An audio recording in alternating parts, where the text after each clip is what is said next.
আল্লাহ তাআলা প্রত্যেক জমানাতেই মানুষ যেন দিনের ওপর চলতে পারে, মানুষ যেন আল্লাহকে চিনতে পারে এবং মানুষ যেন পরিপূর্ণ ইসলামের ওপর আসতে পারে, এই জন্য বিভিন্ন মাধ্যমকে, বিভিন্ন পদ্ধতিকে আল্লাহ তাআলা দুনিয়াতে চালু করেছেন, যেগুলো দিনের মেহনত নামে, দিনের কাজ নামে পরিচিত। এটা বিভিন্ন সময়, বিভিন্ন মাধ্যমে, বিভিন্ন পদ্ধতিতে আল্লাহ তাআলা চালু করেছিলেন। তো এই যে মাধ্যমগুলো, এই যে মেহনতগুলো, দিনের কাজগুলো, যার দ্বারা মানুষের দিনের মধ্যে তবদিলি হবে, এই মেহনতগুলোকে প্রত্যেক জমানাতেই একটা মাধ্যম হিসেবে চিন্তা করা হয়েছে। কারণ মেহনত যেটা হবে এটা হল মাধ্যম। এই মেহনত করে একটা নির্দিষ্ট মাকসাদ বা লক্ষ্যে আমরা পৌঁছাতে চাই, আর ওই লক্ষ্যটা হচ্ছে দিন, ইসলাম। যেন আমার মধ্যে ইসলাম এসে যায়, মানুষের মধ্যে দিন এসে যায়, এটা হলো মাকসাদ। আর মাকসাদ আর মাধ্যম যেটা, এটা কখনো এক হয় না। মাকসাদ তো হলো দিন, আর দিনের ওপরে ওঠার জন্য একটা মাধ্যম হলো এই দিনের মেহনতগুলো। বিভিন্ন জমানায় বিভিন্ন মাধ্যম ছিল এবং এইসব মাধ্যমের দ্বারা আল্লাহ তাআলা দিনকে জিন্দা করেছেন, দিনের অনেক উপকার হয়েছে। কিন্তু ইতিহাস লক্ষ্য করলে দেখা যাবে যে যতদিন পর্যন্ত এই মেহনতগুলোকে দিনের উপরে ওঠার জন্য একটা মাধ্যম হিসেবে মনে করা হতো, কথাটা একটু বুঝতে হবে যে আমি একটা উদ্দেশ্য হাসিল করার জন্য একটা মাধ্যম আমি অবলম্বন করেছি, তো আমি এই মাধ্যমটাকে মাধ্যম মনে করতে হবে এবং উদ্দেশ্যটাকে উদ্দেশ্য মনে করতে হবে। আমি যদি মাধ্যমটাকে উদ্দেশ্য মনে করে বসি, মাধ্যমটাকে আমি উদ্দেশ্যের পর্যায়ে নিয়ে যাই, তখন এই মেহনত থেকে আল্লাহ তাআলা যে দিনের কাজ নিতেন, ওই দিনের কাজটা আল্লাহ তাআলা নেন না। এতে করে যেটা হয়, তখন এই মেহনতটা ধীরে ধীরে একটা দিন জিন্দা করার হক মেহনত থেকে সরে গিয়ে একটা গলত আকিদার অথবা গলত চিন্তা চেতনার কোনো একটা মেহনতে পরিণত হয়ে যায়। আমাদের এই জন্য এই বিষয়টা একটু পরিষ্কারভাবে আলোচনা হতে হবে যে আমাদের যে তবলিগের মেহনত, আমরা যে দাওয়াতের মেহনত করছি আজকে আলহামদুলিল্লাহ, এই তবলিগের মেহনতের দ্বারা আল্লাহ শুকর সারা দুনিয়ার মধ্যে দিনের অনেক বড় বড় উপকার হয়েছে, দিনের অনেক বড় বড় কাজ হয়েছে। কোনো একটা মেহনত, দিনের মেহনত দ্বারা মানুষের জীবনের হেদায়েত এসেছে।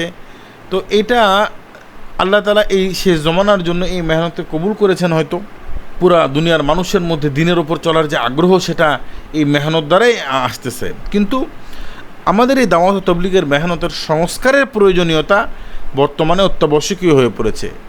এটা কেন, এই বিষয়টাই আসলে অ্যাকচুয়ালি আজকে আলোচনা করার জন্য।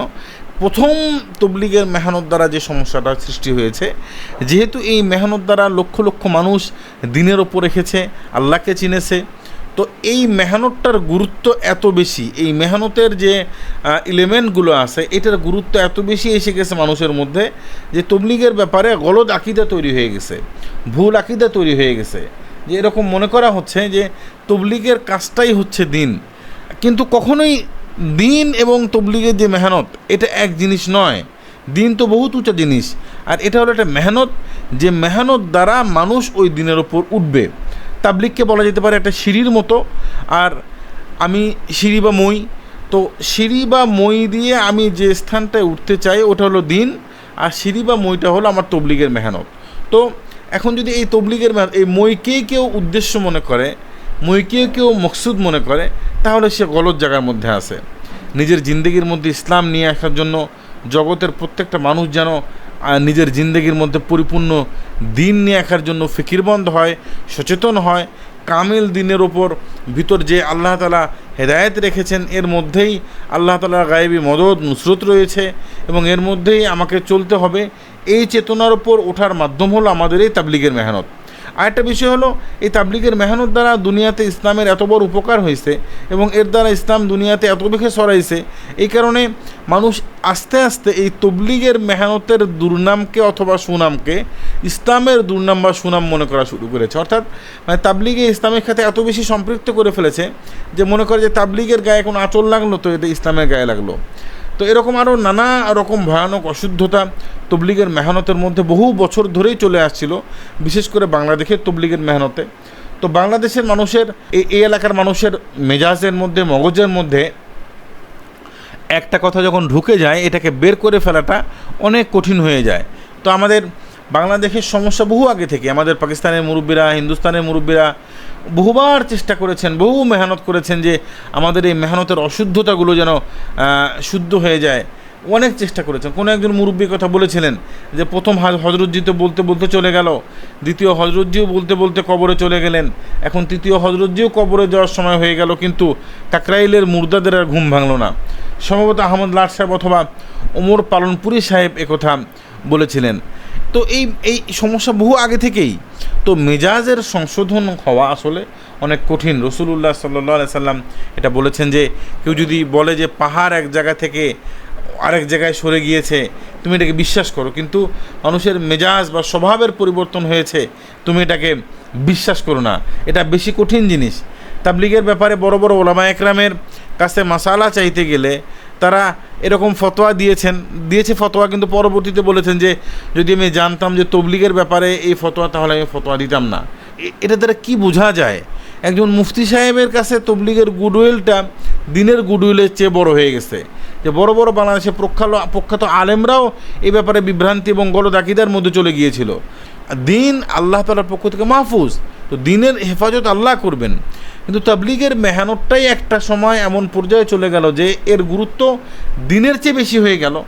ফতোয়া নিতে গেলে এটা ভাবা হতো তাবলিগের বাইরের মুফতি নাকি তাবলিগের সময় লাগানো মুফতি। এর মানে হলো তাবলিগের সময় লাগানোওয়ালা মুফতি যদি না হলে সে দিন বোঝে না, এরকম একটা গলদ আকীদা সবার মধ্যে তৈরি হয়ে গিয়েছিল। যদি দিন বুঝতো তাহলে এই আলেম তো তাবলিগের সময় লাগাতো, তাবলিগের মেহনতটাকে একমাত্র দিনের মেহনত মনে করা হতো। তো এরকম বিভিন্ন রকমের অশুদ্ধ আকীদা এই মেহনতের মধ্যে চলে এসেছে, যেটা আমি পর্যায়ক্রমে আপনাদের সামনে উপস্থাপন করব। এবং এটার যে তবলিগের মেহনতের যে চলমান প্রসেস, এটা যে সংস্কার হওয়া দরকার, এটার রিফর্ম হওয়া দরকার, এবং এটার মধ্যে অশুদ্ধ জিনিসগুলো, যে অশুদ্ধ আকীদাগুলো এটার মধ্যে এসে গেছে, এই জিনিসগুলো যে পরিবর্তন হওয়া দরকার, এই বিষয়ের গুরুত্বগুলো এবং সমস্যাগুলো আমি পর্যায়ক্রমে আলোচনা করব ইনশাআল্লাহ।